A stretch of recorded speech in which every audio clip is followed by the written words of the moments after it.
Hey guys, what's up? So as a lot of you may or may not have heard, this past week in Canada there's been a lot of controversy going around surrounding vegan activism, protesting, that kind of thing.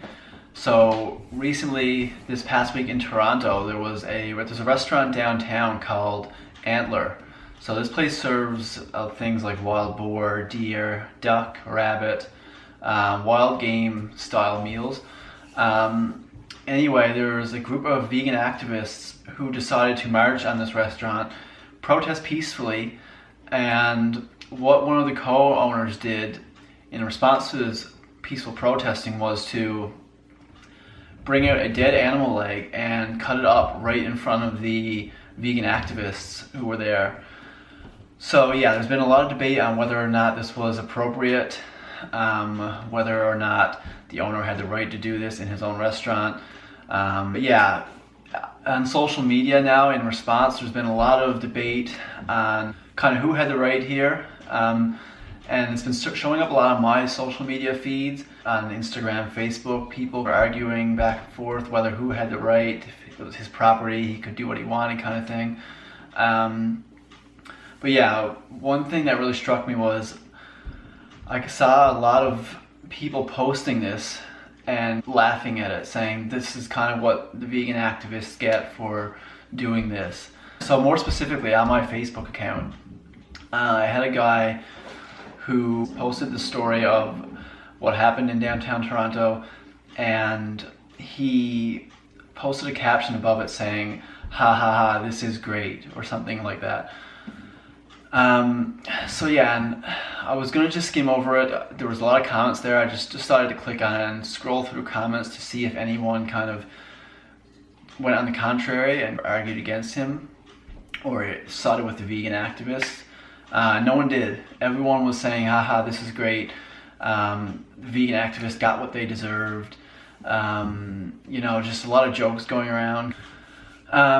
So I was kind of conflicted here. I didn't know if I should just be angry and leave, keep scrolling, or just get off of Facebook, or if I should go on the contrary and try to argue against this mass number of people who had commented saying it was hilarious. So I decided to go on the contrary. Now, I'm not one for getting into Facebook fights. I don't like confrontation, especially over social media, but I decided I had to at least say something. There was just so many comments saying how this was hilarious and it was the right thing to do, and no one seemed to be opposed to it. And I thought it was kind of shocking, actually. So I decided to leave a comment and just see what kind of response it would get, and just speak my mind, and just speak up for the animals and speak up for the vegan protesters who were there, and just see if anyone kind of agreed with me or what kind of response I got. And anyway, what I thought would happen did happen. Someone did actually reply to me, and it was one of the guys who had commented earlier saying how it was so great. So he and I kind of went back and forth a little bit, displaying our own points. I'll show you, I screenshotted, I blurred out the name so you can't see any pictures or identifying features, that kind of thing.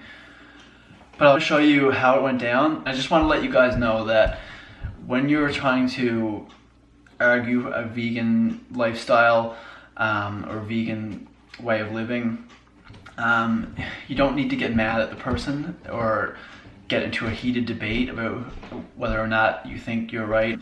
That doesn't lead to anything. So I presented him with some facts, and just kind of try to keep it cool and just speak my mind without getting into a heated argument. So I'll show you how it went down, and then I'll continue for a little bit after. So yeah, you see it starts with Joshua posting the story, captioning above it, "This is great." It's got 13 likes/hearts. Phil comments first saying, "Ha ha ha ha ha." Adam comments, "Jesus Christ, can't anybody do their own thing without worrying what everybody else is up to and how it offends them? Everybody's a fucking activist." Paul replies, "That's not activism, that's fascism." Samantha with a frowny face. Phil again, "That's the thing, they have the right to protest, but he has the right to do what he wants on his property within food and safety regulations. I loved he could prove they could dish it but not take it." Victoria comments next, haha, I love this person. Samantha, I just don't understand why people can't live and let live. If you want more vegan menu items, call a restaurant, comment on their Facebook page, leave a comment card. Protesting only leads to anger, which hurts your cause. Leading by example is a perfect way to perpetuate your ideas. Corey, if anything, this is just free marketing for the restaurant. And Gregory, anyone who eats meat is going to look at this article and want to eat there. Best advertising. I'm going to Ontario in April. I'll be stopping by. So after reading all these comments is when I finally decided to jump in. It was past midnight when I did it. I was in bed. Probably not the best time to start trying to rack my brain for an argument, but anyway, here we go. So I said, I'm sorry, but this isn't great.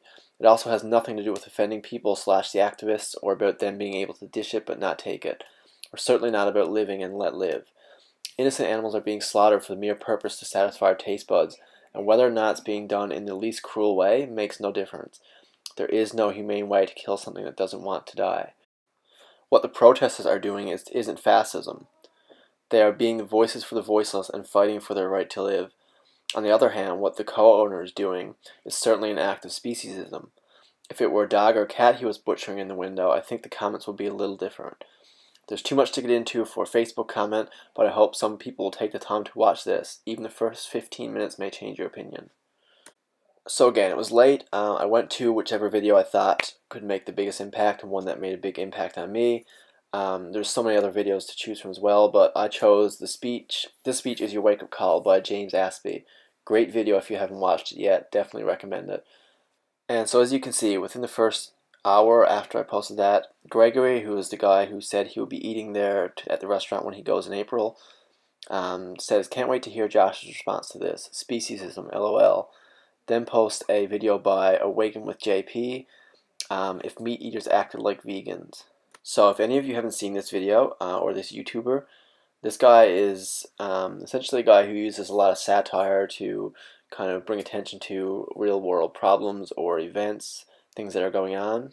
So this was Gregory's response to, blowing off my comment and making fun of vegans in a way. So I reply by saying, the fact that you laugh at the term speciesism and that you respond with something that stereotypes vegans shows not only your ignorance but also your lack of compassion. I hope at some point you will understand that all living beings deserve to be treated equal. He replies to that by saying, have you ever heard of the food chain and that all animals are on it? Humans are at the top of that food chain. Do you know what that means? So I say the traditional food chain that you are referring to is a very narcissistic way of looking at humanity. Lions kill and eat meat because they have to survive. Elephants and apes forage on leaves, nuts, berries, etc. because it's how they were designed. Humans, who by the way more resemble apes, can and are designed to survive on a plant-based diet. Meat has no benefits for us, but rather is a major detriment to our health. Red meat is now even listed as a type 1 carcinogen alongside tobacco, smoke, and plutonium. And even if you were to make the argument that we are able to eat meat and process it, why should we kill when we don't have to? Because our culture dictates so, that's why. Put any toddler in a crib with a bunny and an apple, I guarantee you if he or she is hungry, they will eat the apple and play with the rabbit, not vice versa.